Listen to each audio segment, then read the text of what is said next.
What is up, ladies, gentlemen, everyone in between and outside? My name is All Hail Buckets. I am here once again with the Crubcast, here with the crew, with Moriarty. Say hi. Hello.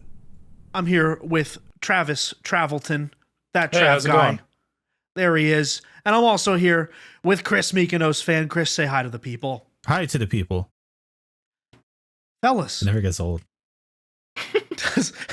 It's a good one. Does gaming have a PR problem?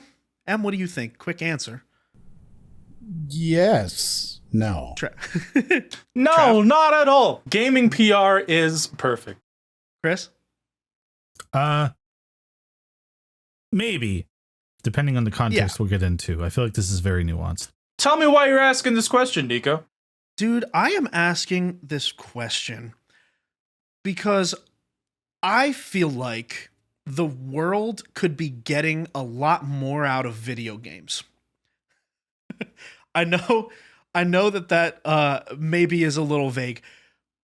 I feel like video games as a medium are sort of the amalgamation and ostensibly the next step from something like music or movies, right? The next, like the photograph, right? The photograph to the video to now the video game, right? I feel like gaming, as huge as it is not as mainstream as it could and arguably should be for many reasons. Now, that's just one way to look at this. These companies clearly have a lot of other problems on their plate. So I suppose, through that lens is why I'm like, well, does gaming have a PR problem? Is there a reason why gaming is not as, universal as something like a movie is, the concept of a movie? So more people should like gaming and you don't understand why? Correct. I do think you that's mean- an interesting point. Or like the broad cultural conversation around video games you feel is maybe Ask my confined? mom. Ask my mom 20 years ago. She'd be like, no, gaming's gonna cause you to become a shooter. So, I get it. And now you play shooter games, so you're just getting there, man. That's the pipeline. I think what's really interesting is that, like, when we want to look at video gaming, it's hard to come up with a definition of gamer, right? Like, what is a gamer? Because the gaming industry is a $200 billion plus a year industry at this point. It's larger than the movie industry with regards to the movie box office, at least. So it's really difficult to kind of look at it and say, what is a gamer? Because do we include mobile gamers? Do we include casual gamers? Is somebody who's, playing just Hearthstone, are they a gamer? Or are we talking about somebody who's, playing competitive esports exclusively? And so definition of gamer is maybe the very first step, because otherwise it's hard to say, because everyone's a gamer, right? There are, I think the last, annual numbers is that there were some 350 million Americans who played a game. That includes children and old people. Like, it's really hard to say that most Americans aren't gamers when there's 400 million Americans and 350 million of them have played a game in the last year. My first thought what is is a gamer? like my It's mom, a good point. who I had to beg to play Mario Tennis in 64 with me. She now plays like slot machine apps or something on her phone. So I was thinking about this when it was brought up. It's like, I guess my mom's a gamer now, but she'll never care about the conversation of video That's a games good even sentence. still. I like that. Yeah. That's a very good point, though. I had not considered mobile games in all of this. And, by that definition, my mom is a gamer as well, but I think I take issue. Well, my mom plays like Mahjong. My mom would be, my mom actually would enjoy the Yakuza series. Yeah, I was gonna say, she'd love Yakuza. Okay, so she can get the trophies for me, is what I'm Yeah, honestly, I might make her. Yeah. Mobile gaming represents over 55% of the gaming industry at this point, right? As of last year, it flipped over the 50%. So mobile gaming is gaming, if we're talking about reducing it to its largest numbers, right? Like, the phone game is video game more than anything else. It's the same sort of thing as like saying that what is modern Zelda, or rather what does Zelda mean to people, and it's modern Zelda, right? Breath of the Wild is what Zelda is to the largest number of people because the most people have experienced that. So like what is gaming for the largest number of people? It's picking up a mobile game and playing a clicker, or playing one of those, lie games, or one of the save the king from the falling king puzzle. Yeah, and he that's goes, what I mean. The "Roar." lying games that just lie to you, or Clash of Clans or something like those are what gaming really is to the largest number of people, and so I think definitionally. It's hard to say what is and isn't, a gamer. I think that for this discussion where we're saying gaming should be kind of larger and more accessible, I think that I would say more in terms of like enthusiast gaming. So, console and PC stuff, more full-sized gaming. And I would even maybe not say that, it exclusively has to be AAA. $60, $70 titles, but triple I and double A too, and kind of limit it to that, because otherwise it just gets too nebulous and too large too quickly. Yeah. I mean, and I think that's my other thing though, is like, I was like typing out a whole like list of thoughts on this, and I could really go a billion places with it, but like, I think the idea of being a gamer, right? And like gamers sort of having like a community to it, right? Whereas something like being a movie buff or like, liking TV, it's like, if you just casually like watch movies, like people don't call you a movie-y, right? Or you casually watch like, oh, I just watched Breaking Bad. Right. Like, I just watched Breaking Bad. Like, we don't call you a TV head, a TVer, right? Like and so that's sort of my thing is like, why do gamers have the distinction? It's the newest medium. That's really what I think it comes to. Because when we look at like movies and television, right, what is the closest analog to those? And it's going to be theaters, which people have been doing for millennia. Going to a place and watching people on a stage act out something. So the idea of taking that and putting it into a smaller stage that's in your home is very natural and understood societally. Whereas what we're doing is more akin to puppeteering, maybe, and using the puppets to play badminton, right? Like it's sort of difficult to. And Nico loves puppets. You're right. I think you just ruined gaming for Nico. Yeah. I see what Maury. Nah, he might have helped puppets actually. I like video games too much. For those who are not aware, Nico does not like puppets. Despise Muppets specifically, Muppet style puppets. Like marionettes, fine, whatever. The point is that it's very difficult, I think, to kind of make an easy analog to what modern gaming is, but it's very easy to make an analog to what modern television or movie watching is like. And so it's more societally kind of understood. Whereas video games are sort of this, is it art? Is a question that was being asked 10 years ago, right? Is video game music actually music? Is something people talk about today, Actually, we have an episode of that. And I'll take this opportunity to do the plugs. We have an episode of that on our YouTube channel at Crub Official. In fact, you can find us at Crub Official absolutely everywhere except for Twitch, where we are at Crub_official. And we go live every Tuesday around 7 p.m. With an exclusive pre and post show that is available on our Patreon, patreon.com/Crub, crub.org/join for our public Discord, where you, yes, you, could be in the same Discord as me and Moriarty and Chris and Trav as well. Those four are my favorite. And if you want to check out our video on Is Video Game Music, it is available on the YouTube channel. Now, with that, boys, did I forget anything? This is the 52nd episode. Go us. Sure, we're not numbering them on YouTube anymore. Episode. Congratulations to us. So, moving past that immediately, I'd like to actually define, because we're calling this the problem. Nico, what's the problem? So the problem, well, okay, I'm going to shift gears here perhaps a little bit, right?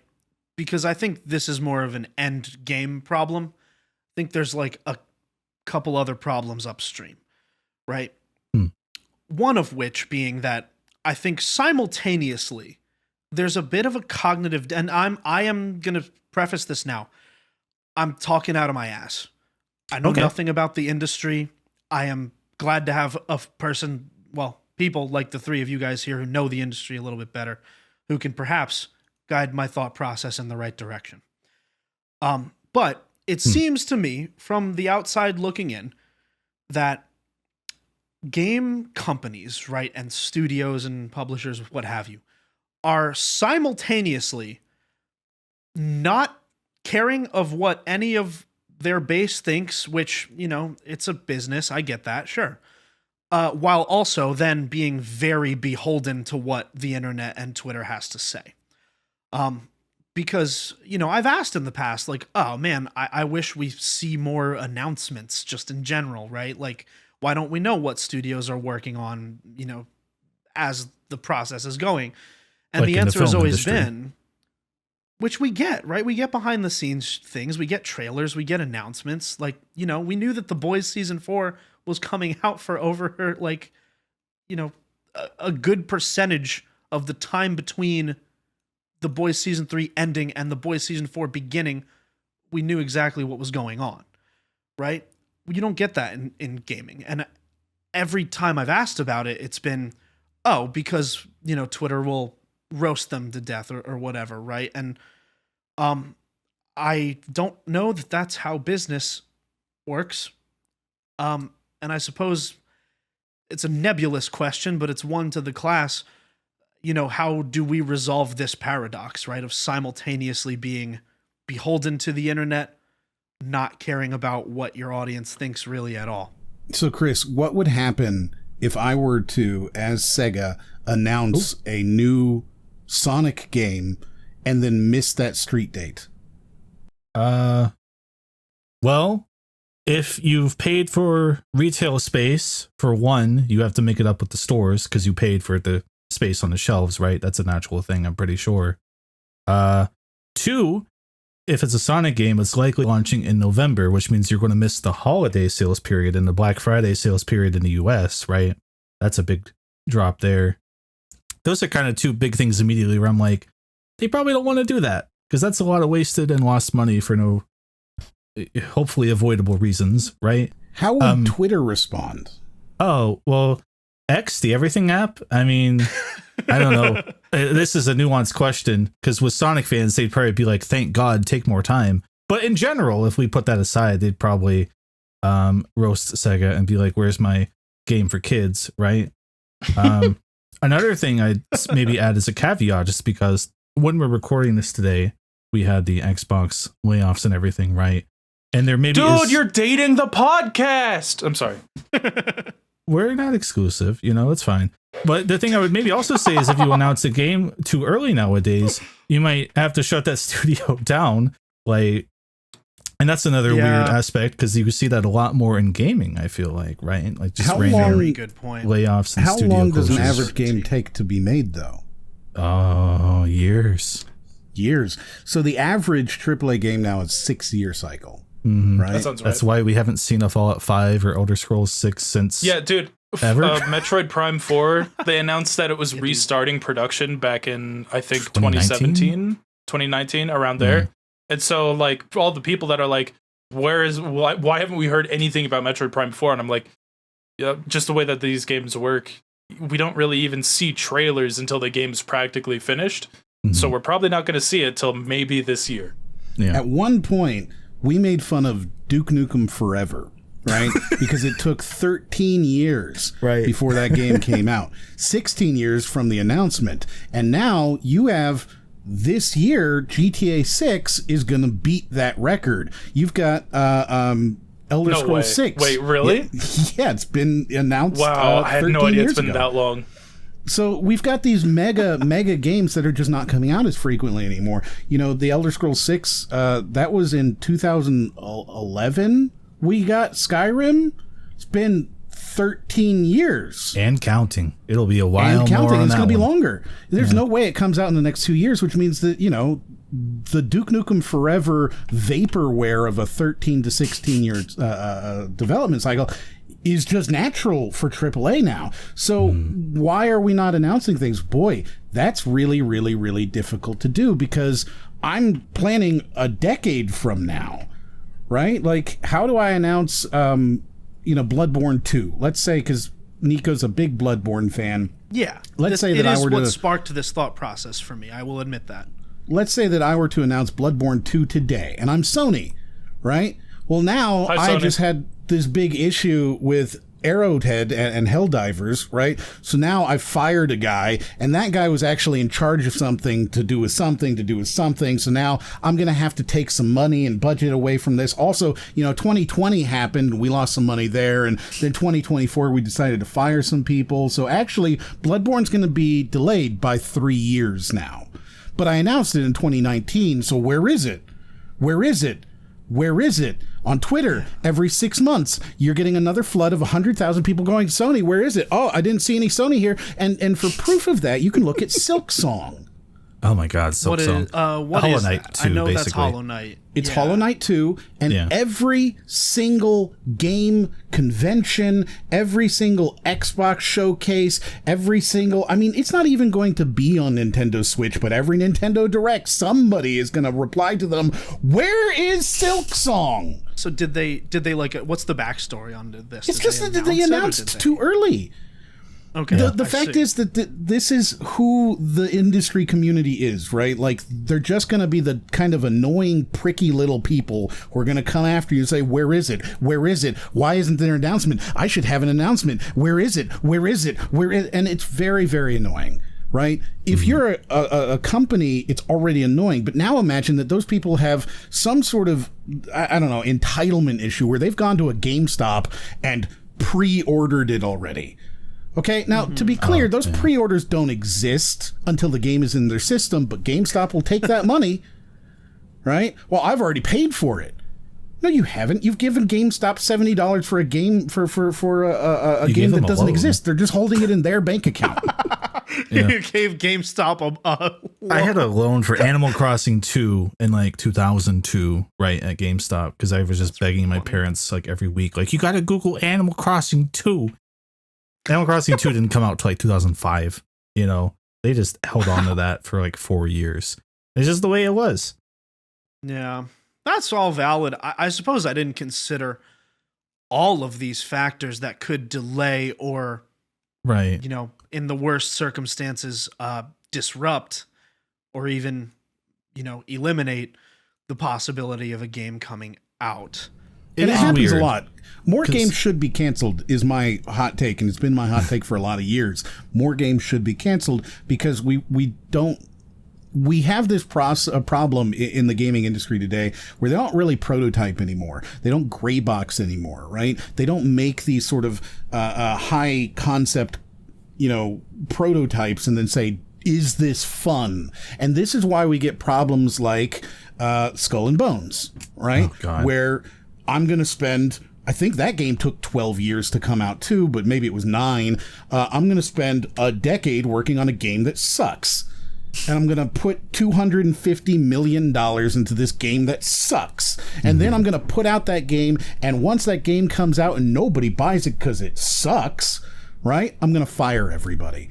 Rather than go back to that prototyping, that first couple of months where you have 2, maybe 5 employees who are making this sort of prototype game, rather than having that period and going, wow, this is not fun, guys. This is not a good game. We shouldn't have done this.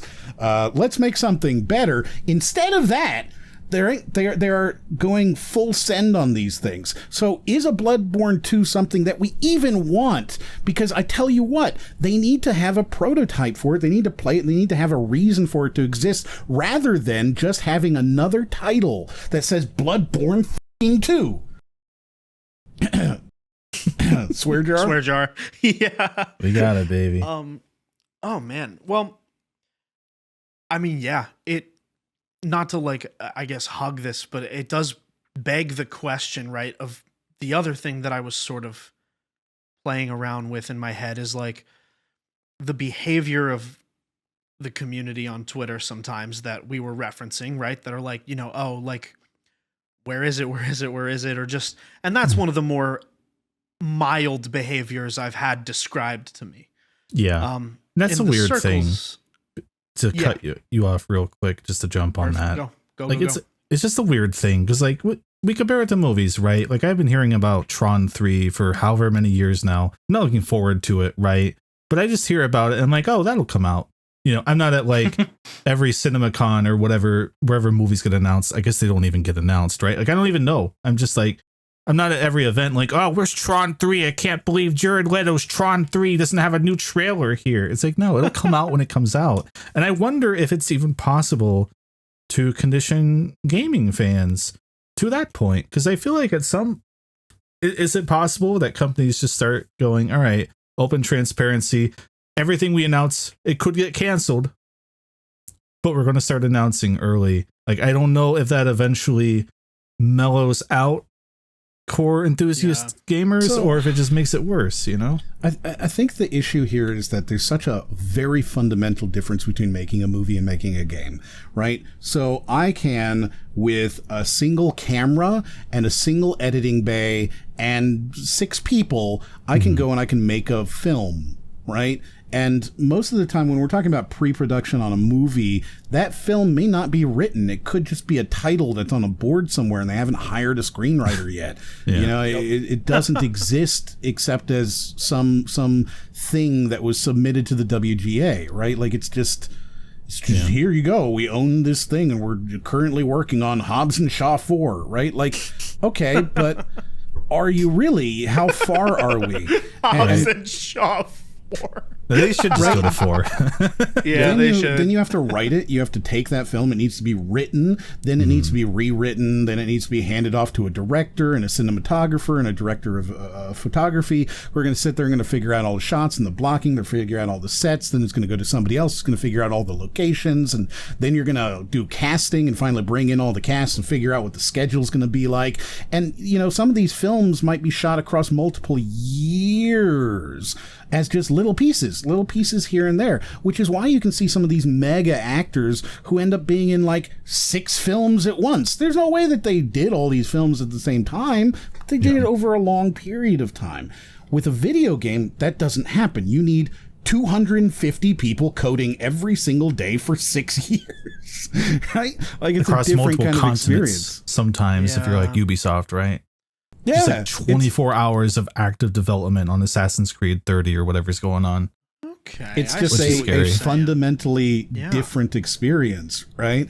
Yeah. Whereas a film that could cost $10 million, which is nothing in terms of a movie, right? A film that can cost $10 million can be $10 million budget.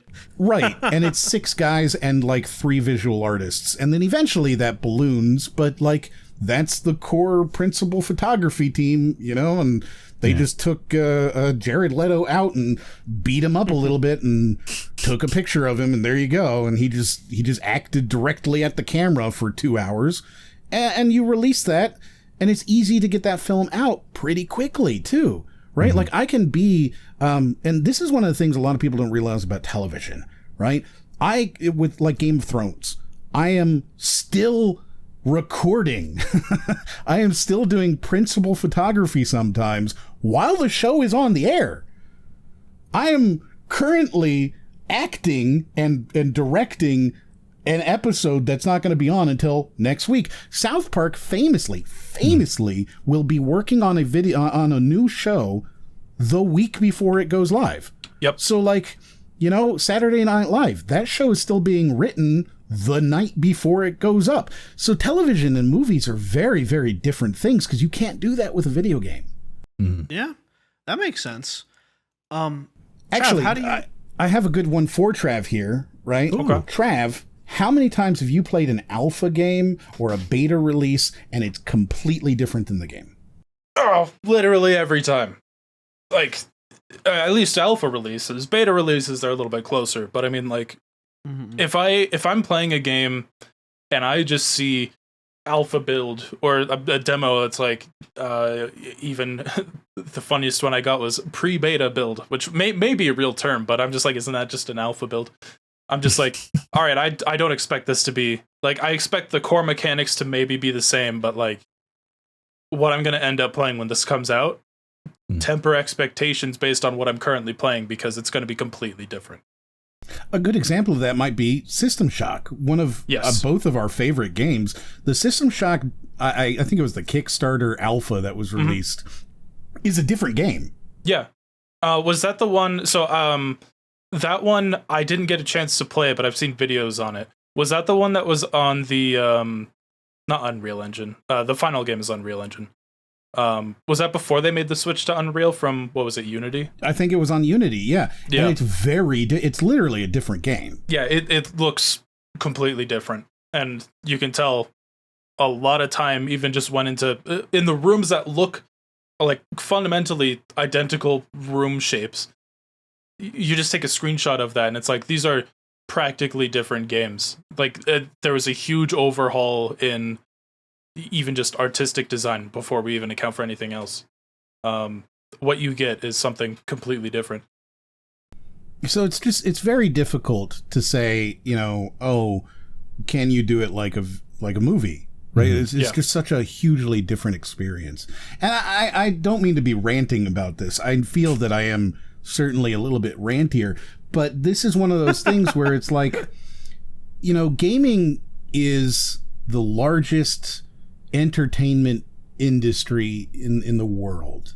And it is one of those hobbies that touches all of us, but it touches everybody, right? And it's one of those things that I actually care about. I like video games, and I like gaming, I like the gaming industry, and I like sort of the ability to go off into these fantasy worlds and have these experiences that otherwise you really can't have, right? There's a clear difference between a movie and a book and a game, and the immersion that you can get from a cool game is like nothing else. There's really nothing else like it. I agree very strongly with that, for the record.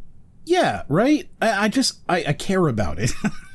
And I think the industry's I really do. I think it's absolutely terrible. We have the industry, the gaming industry, as this sort of incredible driver of technological innovation and advancement, from VR and AR to payment processing. You take gaming and porn and put those together, and we have the modern internet, right? Ooh. Like they have created everything we have. Because, porn created the idea of payment processing and credit card processing and internet processing and all that kind of stuff, right? And they've driven sort of data and video and all that kind of stuff. And then gaming has created everything else. And so with those two things, they're just such huge technological drivers. And yet the gaming industry itself has this horrific history of crunch and burnout and mental health and a lack of diversity, a lack of representation, and a reliance on loot boxes and exploitative microtransactions. Surprise mechanics, gaming addiction, which is becoming an issue, so much of an issue that the World Health Organization is like, oh, gaming is, there's sexism and harassment and discrimination, all sorts of controversies. And so, I look at it and I go, man, couldn't you just be better? And here's the thing. I have thought about this for a long time, and I'll tell you what I think the problem is, okay? I think that back in the 90s, gaming was three guys, right? You look back to early id, and it was three guys with two artists making a video game. You look back to early Nintendo, right? And it was three guys going, oh, I'm going to make this guy jump, and he's going to go, ah, wahoo, and it's going to be great, right? That was video games.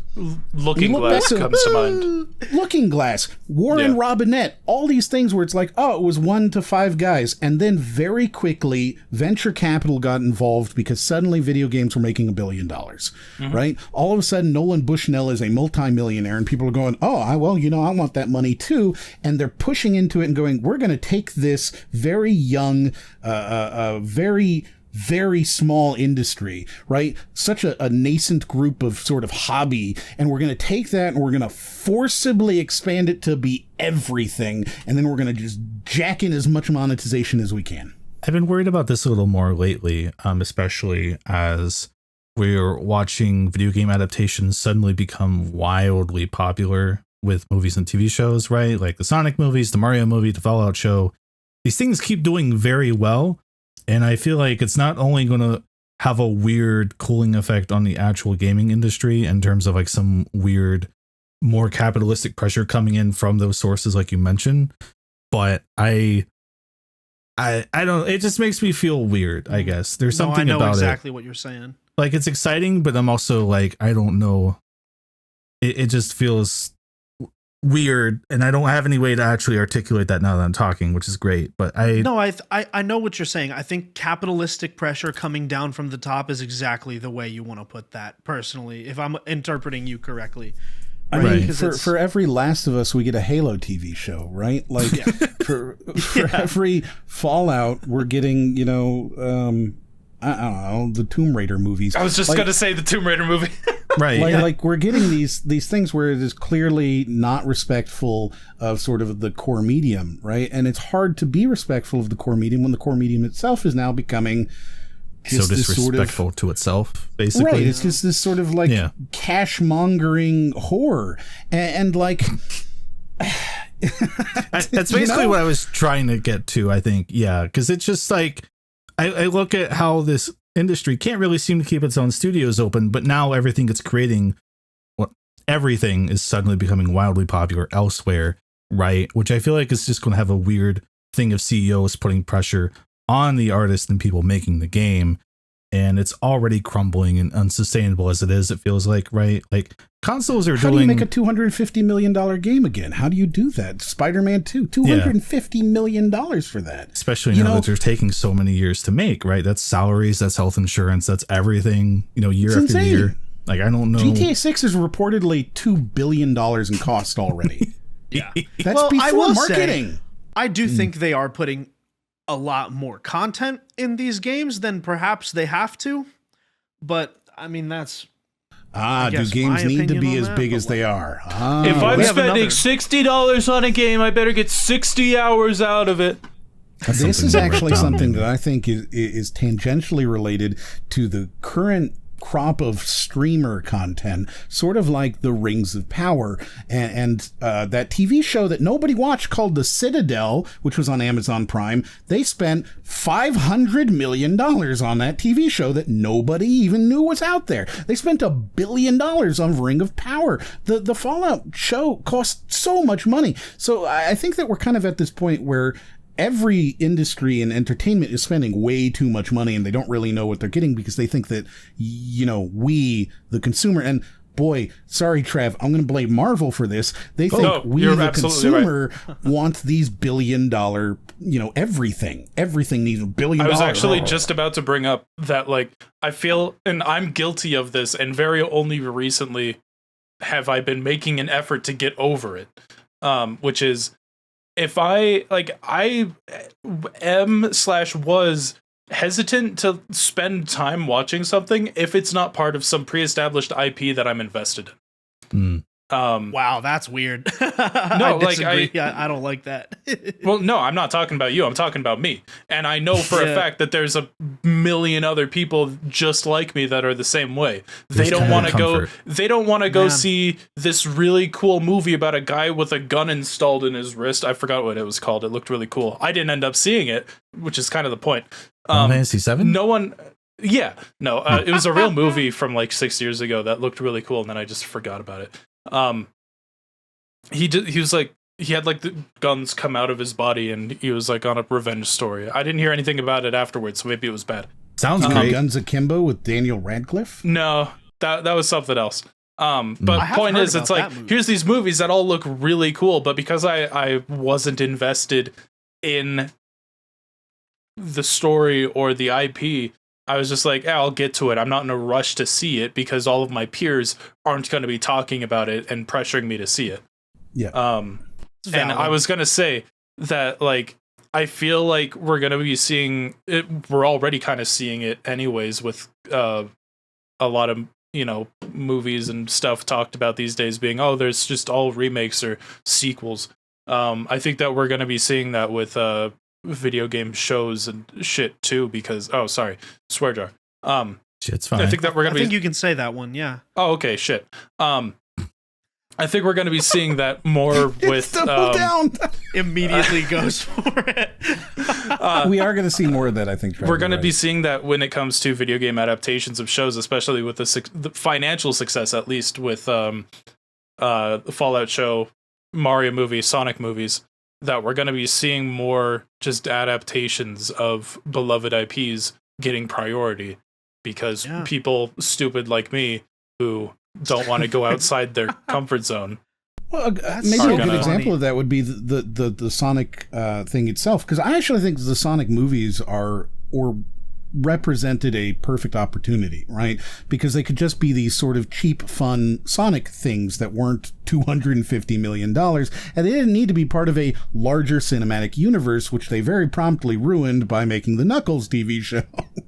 And I'm still make it a cinematic universe. They spread themselves too thin with the Knuckles show. That's what I'll say.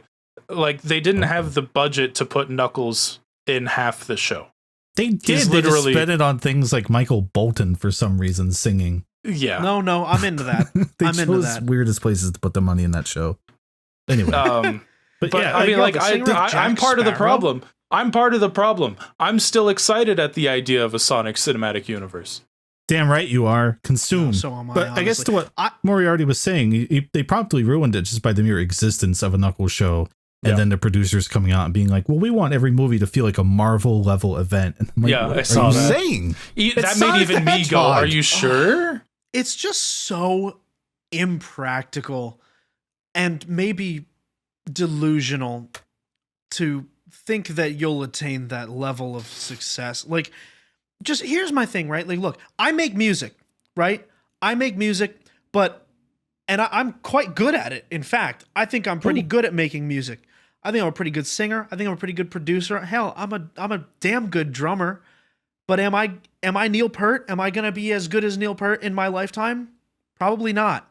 Am I gonna be as famous or as notoriety as Neil Peart? Even if I did make it in music, I would not be to that level of just. It's a spectacle. It's a part of something that everybody knows.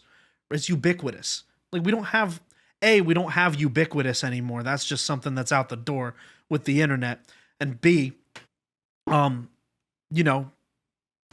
it's something has to happen. Define ubiquitous.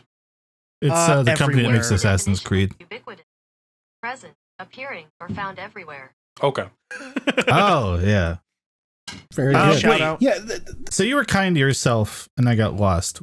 What does this have to do with gaming's PR problem? I think we maybe got a little off track. Yeah. I'm getting there. I'm saying that, like, it's delusional for the Sonic movie producers to think that the Sonic movie 2 or 3 will be a Marvel level event. You're saying stay in your lane. I'm saying stay in your lane. And I think as far as the PR problem in gaming goes, to address literally everything that Moriarty has said, he said everything that sort of addressed any thought that I had.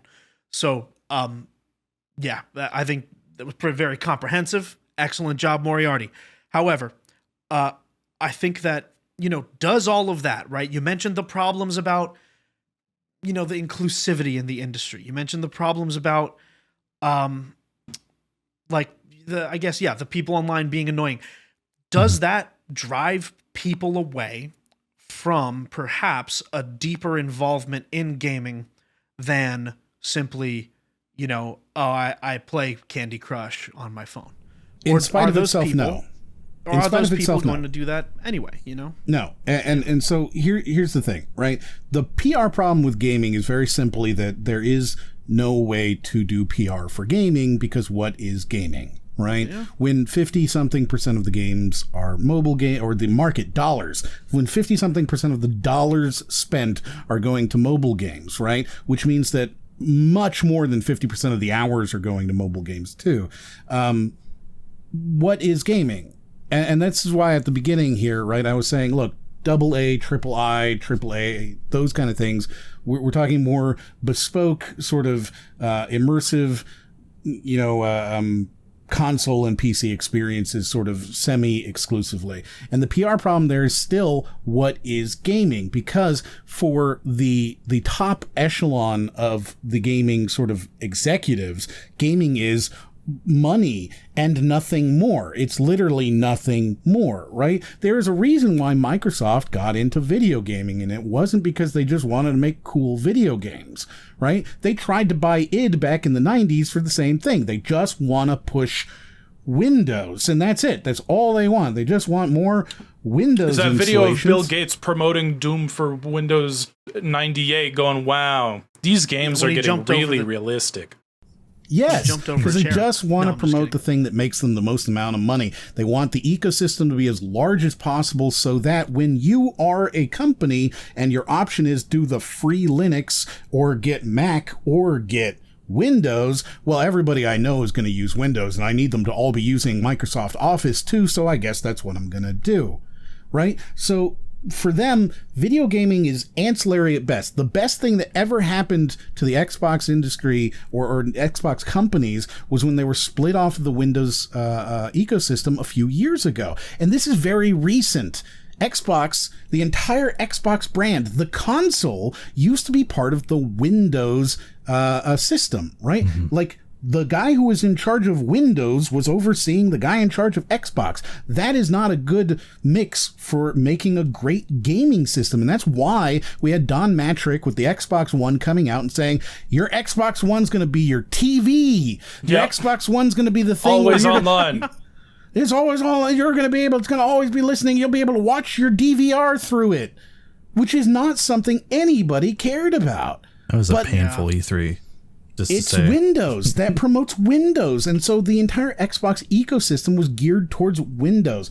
And now we've unfortunately got an Xbox that has some of the greatest IPs in the history of gaming, right?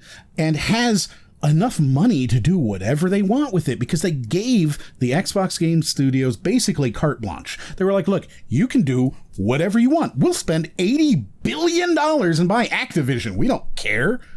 We don't care. Whatever you want. You can have infinite money and you can do whatever you want. Infinite money glitch? Sorry. Yo, infinite money glitch is just got to make video games. But the problem is exactly that. You just have to make video games, and video games take 6 to 10 years to make. Yeah. Hey, where's my return on invest? Oh, sorry, too close to the mic. Hey, where's my return on investment? I wanted this game yesterday. Exactly. ROI is the biggest thing, right? I want to know that I gave you $70 billion and you're going to give me $10 billion a year, every year for the next eternity. And you know what? It's been 2 years and you only gave me $15 billion. So you need to make up $5 billion in losses. And what's the first way to do that? Well, our McKinsey boys are going to tell you, you got to get rid of people. Oh, dude, I hate McKinsey so much. And as soon as you start firing, because they fired 6,000 people already this year, and then they just laid off another 1,500. They have fired nearly 10,000 people, and that's not the industry. It's just Microsoft, right? So, like, when we're looking at these things saying, oh, what's the PR problem with the industry? The industry hates itself. The industry is filled with people who hate the industry. The industry is led by people who hate video games, like Bobby Kotick, who very famously said, you know, the first thing I did when I got there and took over Activision was take all the fun out of it. He hates you. He hates all of us. And this is why, if you want to know what I think you need to do, if you want to have a good time, and this is being proven out right now, play indie games. Yep. Play indie games like, you know, Helldivers. Yeah, it's being published by Sony, but Arrowhead's not a big company. Go play your Dave the Diver. I'm willing to call it an indie in this case. I'm not indie of the year, but I'm willing to call it an indie in this case. Helldiver's so good, man. Helldiver's Go play Lethal Company.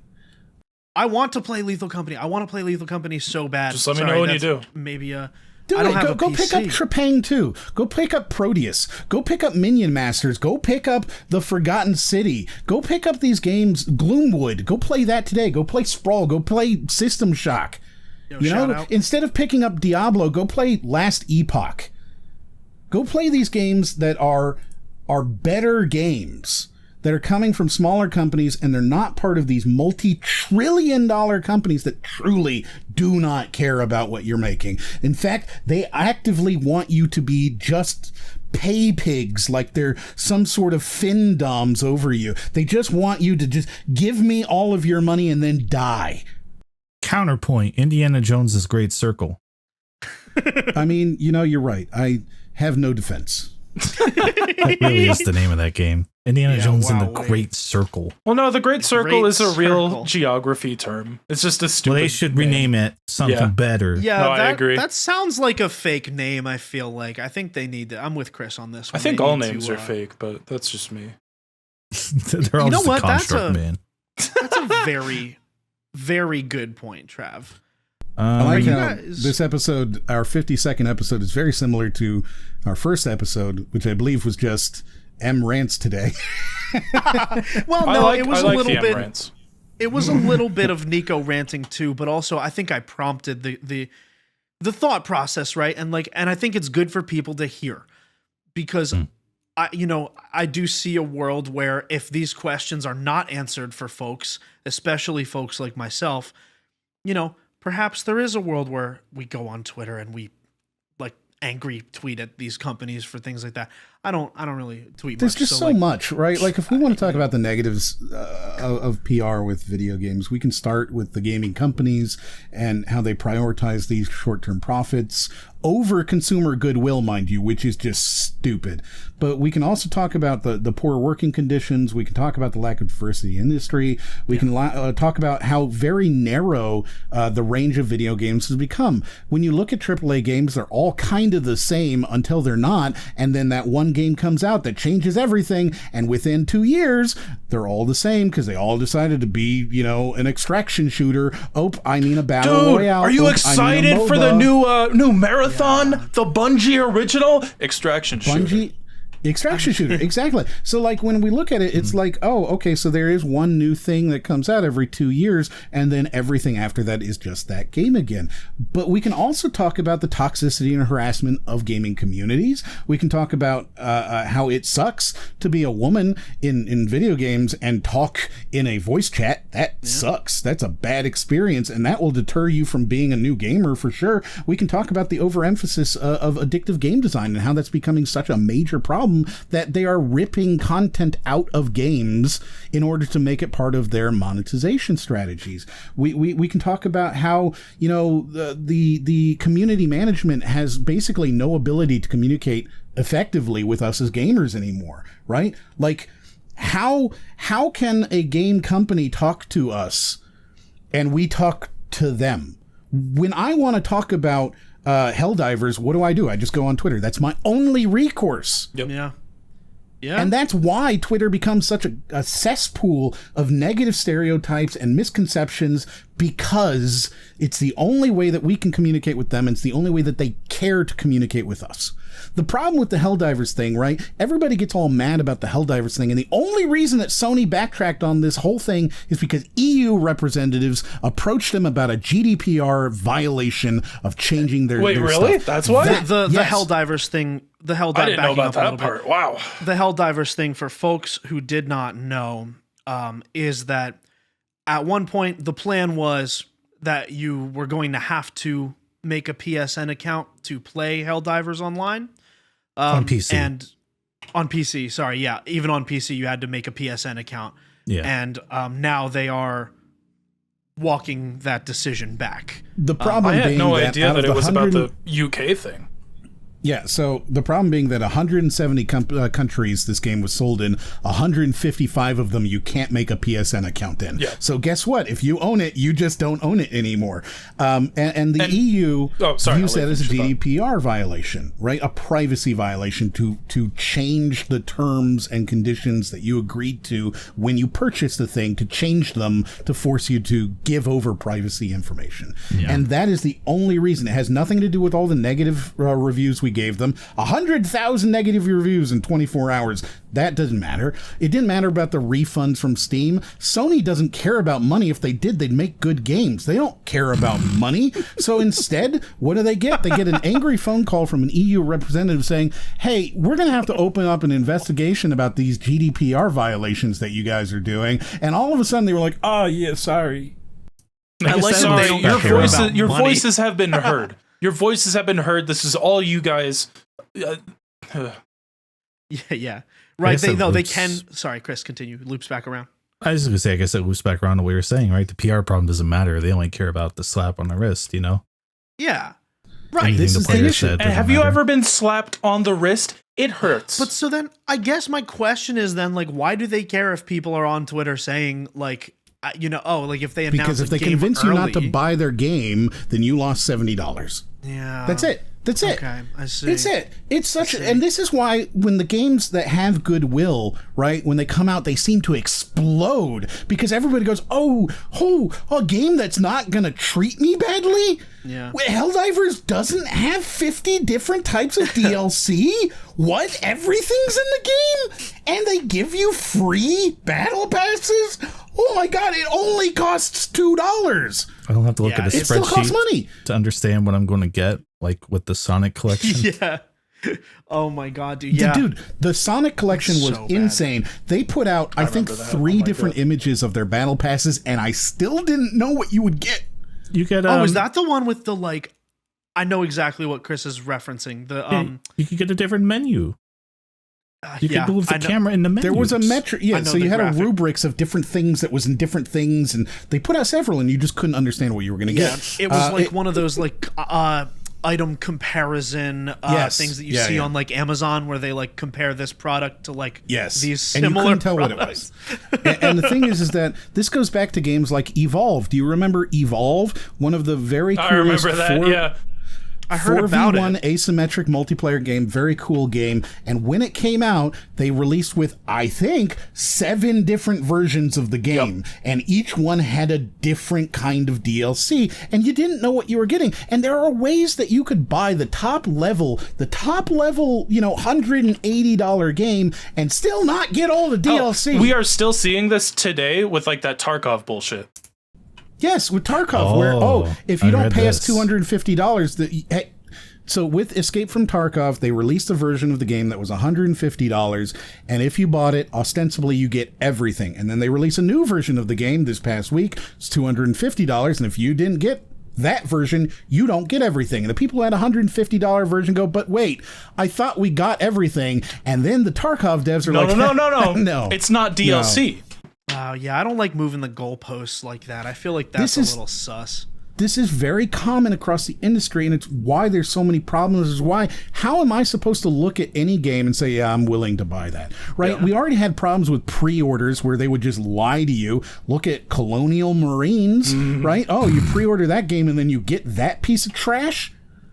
How could you? Thief 2014. Imagine being the fool who would dare to put down $60 for that game, and then you get that piece of trash. I don't know if I know anyone like that. Yeah. I couldn't imagine anybody. I would never, of course. I don't know anybody who would do that. That would be foolish. I like spending money.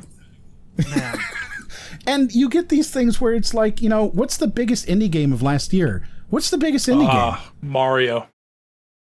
Baldur's Gate 3. Oh yeah. Wait, what?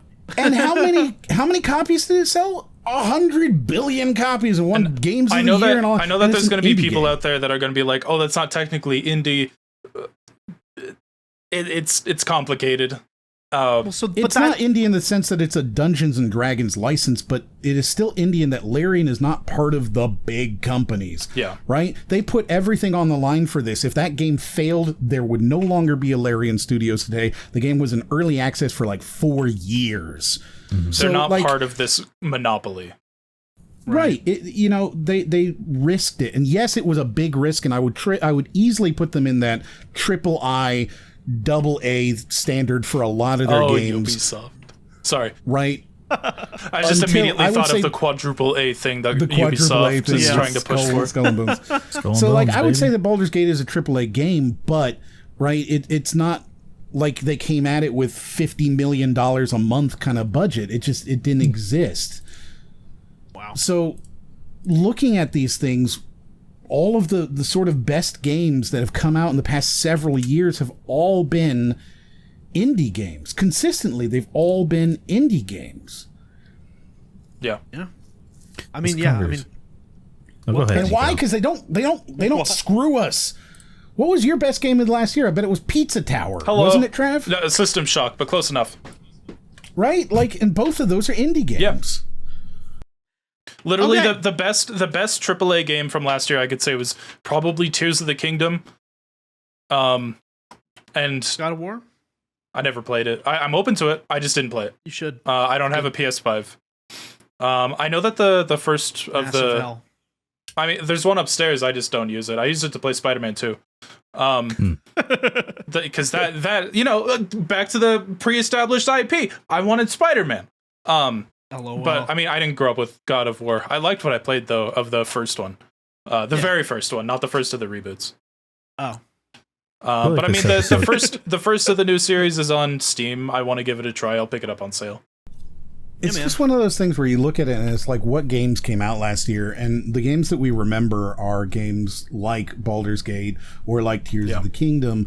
Most people aren't going to remember, even Super Mario Brothers Wonder. They're not going to remember necessarily. I had to be Street Fighter reminded of it 6. today. They may not remember Xenoblade Chronicles 3. It was right? Ghost Armored Trick, Core people have already 6 forgotten for me. that.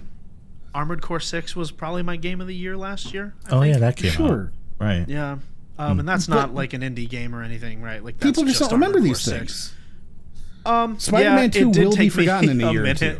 I did forget that Spider-Man 2 came out last year. It's No, very Resident true. Evil 4 will be forgotten. It will be. Yeah. Oh, dude, I bought that game and I have like not yet. So I just haven't had the motivation to start it. Like, it's just not. Yeah, I'm with you. I see what you're seeing. For the record, Right, and like, I even think when the they're really good character- games, even when they're incredible games, like what was the Monster Hunter that came out? I can't even remember which one it came out, but There's it won so Game many. of the It's Year. okay. Nah, Right, Rise? and that game's not going to be remembered. The Horizons aren't going to be remembered. These games just disappear. Horizon was great too. Yeah, I'll say that. They disappear though. Right? Which Final Fantasy came out in 2024 or 2023 or 2022? We won't know. We won't care. I don't know about that. I But I promise. see what you're saying. They will fall into smaller niches, is what I think is a more Yeah. diplomatic way of putting it. Well, I'm not Yeah. here to be diplomatic. no, but I think that So, also like if an enemy is I trying to be see- diplomatic, report them to your democracy officer. Oh yeah, true. I didn't mean to say that like Duke Nukem. I'm sorry. You turned Wave into the- Duke Nukem at the end. Wave You the white flag of sons war and of all that. bitches. Well, fellas, I don't know about you guys. I don't have much more to say on gaming's PR problems. I'm ready to go I'm to kind the of hit Patreon everything on the nail. Hit the nail on the Chris head. has something to say? Oh, What do you never gotta say? mind. Well, thank you for the podcast that I was able to give you all. Chris? Okay, I was just making sure the coast was clear. Yeah. I think this episode pulled my head up from the water and made me go, man, all this stuff's really normal to me. But if I take a step back, Yeah. what on earth? I think there is We've a become PR problem. desensitized to it. No, and it's a good point because I'm an outsider and that's how I've felt for this whole time. Continue. Sorry. Yeah, when I came into this episode, I was going to say what Moriarty pretty much immediately said, was that gaming is so big. But like when it comes to this small pool that we're all, kind of playing in the muck and it's all really gross. And I'm like, man, yeah, I guess there is. Because as we were going on about all the additions, I'm like, this is like, I think I'm finding this impenetrable as someone used to it, right? Like I think about that Star Wars thing. It was like $130 for Star Wars Outlaw or whatever the new Star Wars game the Yeah, came the out is. Ubisoft one. Yeah. And I And was just, that's the point that I've weaponized Moriarty to make for me. yeah. I was just You want to looking at talk it earlier about today. how terrible I am with pre-established IPs? I spent Sure. $300 on Marvel vs. Capcom Infinite Bro. because I wanted that special edition that came with statues of Mega Man and Iron Man and some other characters I don't remember. It also came with the Infinity Stones, which, as they turned out, just looked like plastic Easter eggs. Spent $200 on that, but the special edition didn't come to any console I owned. So I still bought the deluxe edition, the $90 one, for my PC. And Were the now, statues good literally, quality, at like, least? oh, yeah, the statues are nice. But Okay. literally a year later, I saw that collector's edition at not eBay, Best Buy for like literally $50. I do like the idea of an eBay storefront. It's got to be like that Amazon store where it just scans you what you have and lets you leave. Oh, the fake one. yeah. The limited run, Oh, physical media stuff is a whole different talk, because the collector's editions really do exist exclusively to bilk you from your money, right? Like that's what they're there for. It took so much willpower for me to not get that Quake one. I get it, right? Like, I can fall into it too. I can see it and be like, I want that thing. Yeah. It is there for a reason. It works for a reason. It makes millions, billions of dollars. Yeah. But so, Chris, I'm curious, because you were saying this pulled your head up and made you realize that this isn't normal.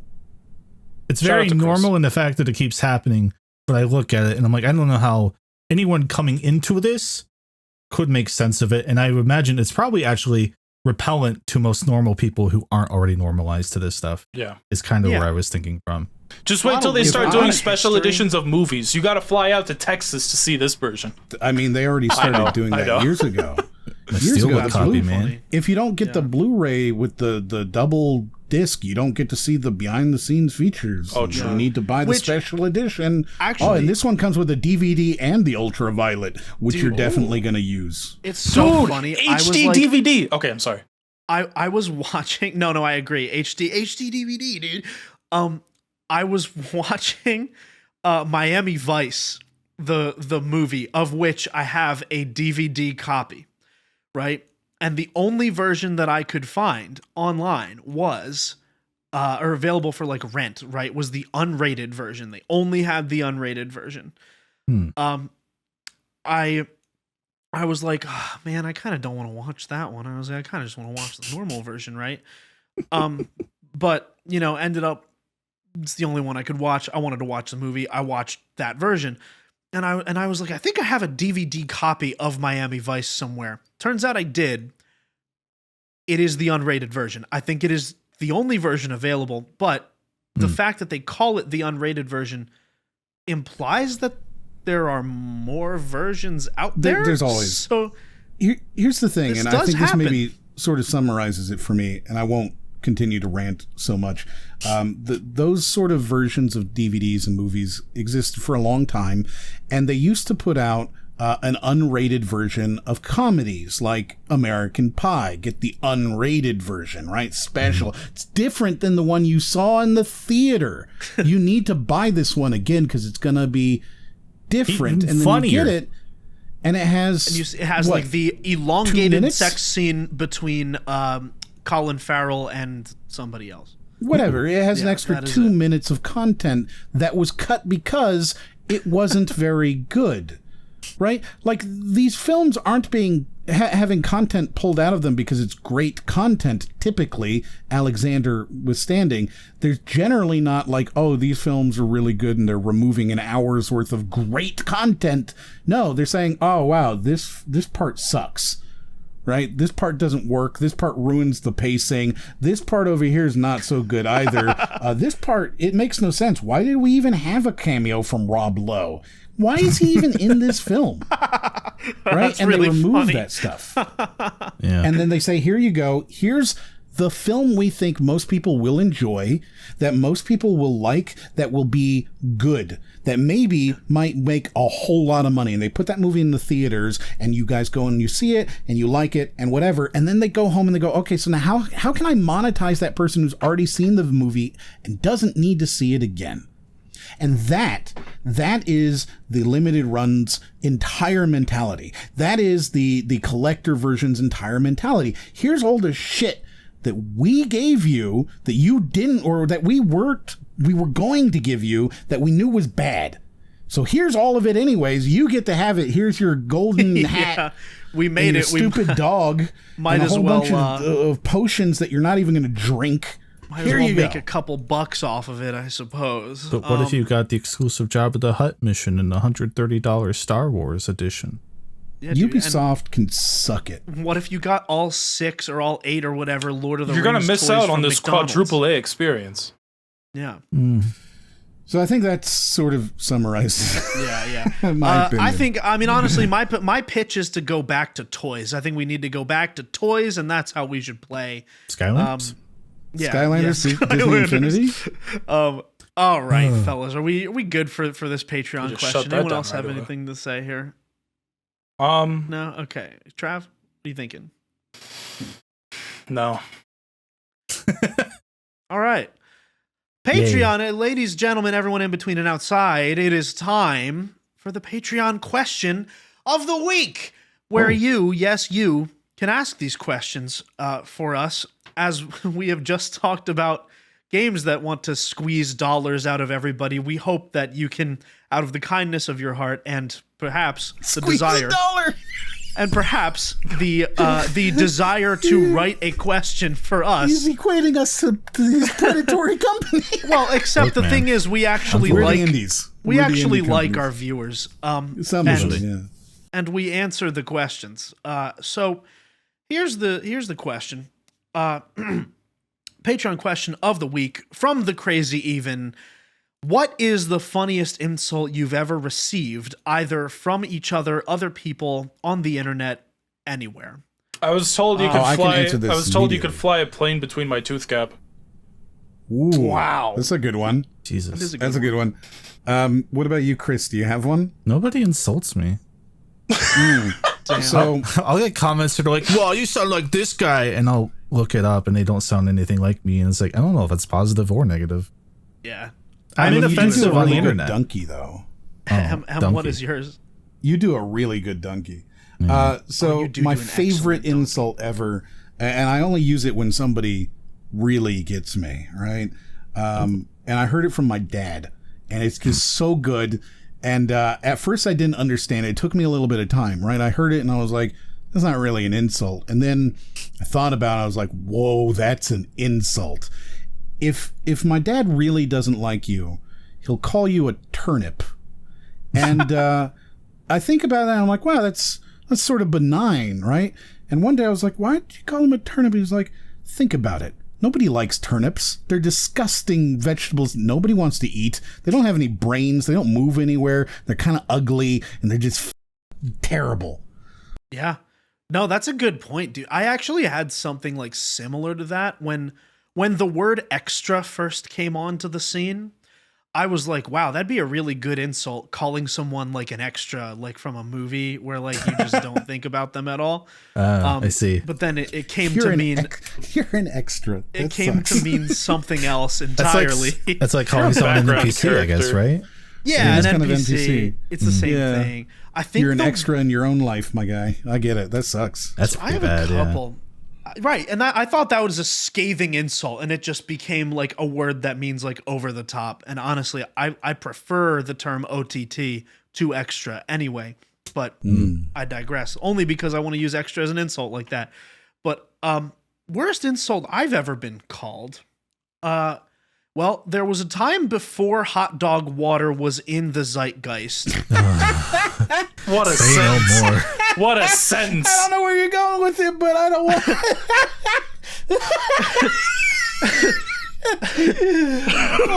And like, I guess it is in the zeitgeist. You're not wrong. It's just someone that's specific construction of words. Wow. yeah. Well, in like middle school or high school or something, like I don't know that I was called it, but I ran like I was on our like closed circuit television for high school, and we went around being like, "Yo, what's the funniest insult you can say right now?" And somebody was like, "You smell like hot dog water." Oh my god!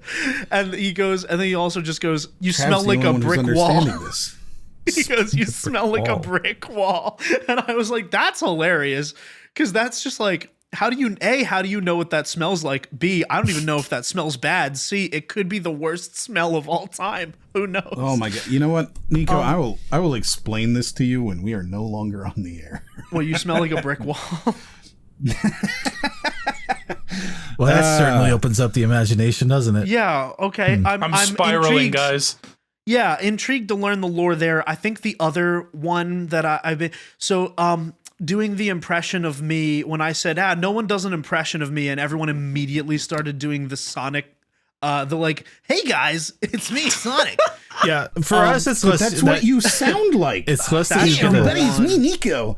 it's less that Nico Okay, gets a I specific see. term, and more that a situation evolves from something Nico said, and then it takes life. Like in our Crubcast server Discord that we bring people in to record to, like one of the soundboard things is me making fun of Nico when I think once he's like, I put out a Bloodborne video, why didn't you guys watch it? And I just made fun of him because yeah. I'm mean. Oh, it's God just of War, chicken dude. nuggets, It was $5. I Why have it didn't you in watch my, my God of War Jersey Bikes? Yeah. He goes, "Why didn't you guys watch the God of War Jersey Mike's video with the door handle? What were you guys doing that day that was so important that you couldn't watch my video?" Anyways, I It noticed was- you guys liked the video, so thank you so much. Yeah. Oh, and Chris was like clipping the mic the whole time in the clip. It was so good. Let me But put then that out I at some think- point. The worst insult I've ever been called, like, to my face Mhm. was probably by Moriarty. We were hanging out one day. It's gonna be And something we, that he like- really thought was like benign too. Oh no, it was a good bit. It took me like perhaps a couple weeks to realize it was a bit. That's what I'm saying. Yeah. It took me some more data points. Like Moriarty and I were friends at that point, but not as much. Like we were, I don't know. I was not as used to the way that, you know, we talked to each other as I was at that point in time. And we were hanging out IRL one of the times, and we were at a museum, and some guy just like walked by with like the worst walk cycle I've ever seen. Like this dude had like okay. So, like, you know how, like, when people sometimes, like, your feet, like, go out to the side? Yeah, And goose you, like, goose walk? footed. Yeah. And Moriarty looks at this guy and he goes, "That guy walks exactly like Nico." Meanwhile, he didn't know, and this is what made it the worst, is because for the past few weeks before that, someone had videotaped me walking. And I was like, "Oh, I don't like that." So I had been working on my walk. And I still think about that every day. You just accidentally landed on your current nervous, self-conscious point. Yeah. Just Right in raise the your cider. insecurity. But now, after having spoken to Moriarty many, many, many more times and knowing how he talks, I was like, "Oh, okay, right.